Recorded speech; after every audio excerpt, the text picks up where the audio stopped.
মই ডেমোক্ৰেসি ভাল নাপাও মোক লাগে গণতন্ত্ৰ ভাল নাপাও মোক লাগে ৰাষ্ট্ৰতন্ত্ৰ। হেল্ল' গাইজ কি খবৰটো গাইজ আজি আমি কথা পাতিম ডিম্পু বৰুৱাৰ বিষয়ে। তো ডিম্পু বৰুৱাৰ এটা ভিডিঅ' ক্লিপ ছ'চিয়েল মিডিয়াত খুবেই ভাইৰেল যায় আছে, যিটো ভিডিঅ' ক্লিপ চাই কিনে মানুহে ডিম্পু বৰুৱাক ট্ৰল কৰি আছে আৰু ডিম্পু বৰুৱাক সমালোচনা কৰিছে। তো ডিম্পু বৰুৱাৰ সেই ভিডিঅ' ক্লিপটো কি আছিল আমি প্ৰথমে চাই লওঁ। মই ডেমোক্ৰেসি ভাল নাপাও মোক লাগে গণতন্ত্ৰ ভাল নাপাও মোক লাগে ৰাষ্ট্ৰতন্ত্ৰ। কাৰণ এই পৃথিৱীক অনলি ৰাষ্ট্ৰতন্ত্ৰইহে মোৰ মতে ডেভেলপ কৰিব পাৰে, গণতন্ত্ৰই কেতিয়াও কৰিব নোৱাৰে। মানুহক আপুনি সাধাৰণ মানুহক কেতিয়াও শাসন দিব নালাগে।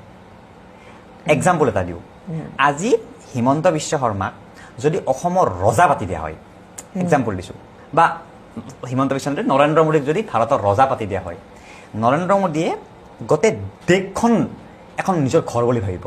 তেওঁৰ লগত কোনো সময়সীমা নাথাকিব ভৱিষ্যতে, যে মই 5 বছৰ পিছত চেঞ্জ হ'ব পাৰোঁ, অমুক হ'ব পাৰোঁ, অমুক হ'ব পাৰোঁ। তো তেওঁ মানে এটা এনেকুৱাকৈ ডেভেলপ কৰিব চেষ্টা কৰিব য'ত একো বেলেগ চিন্তা নাই।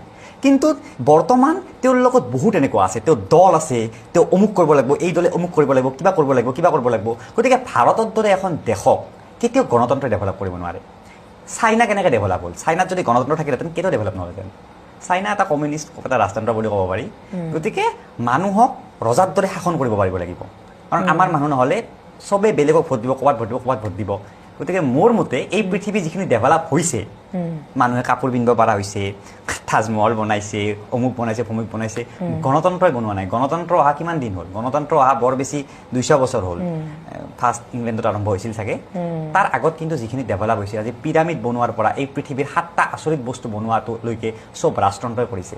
ডিম্পু বৰুৱাৰ এই ভিডিঅ' ক্লিপটো চোৱাৰ পিছত বহুতে কমেণ্ট কৰিছে, ডিম্পু বৰুৱাক সমালোচনা কৰিছে, ডিম্পু বৰুৱাৰ ওপৰত খং উঠিছে। আৰু এজনে লিখিছে শিক্ষিত গাধা, এজনে লিখিছে মহামূৰ্খ অল্প বিদ্যাই ভয়ংকৰ, আৰু এজনে লিখিছে মাতে কিয় এইবোৰক আঁঠুত মগজ থকাব, নতুন ব্যাকৰণ উলিয়াব, থাপৰ বুলিয়ে ঠিক হৈ যাব, ইয়াৰ এইবোৰে প্ৰব্লেম। তো এই ভিডিঅ'টো চোৱাৰ পিছত আপোনালোকৰ মতামত কমেণ্ট কৰি জনাব।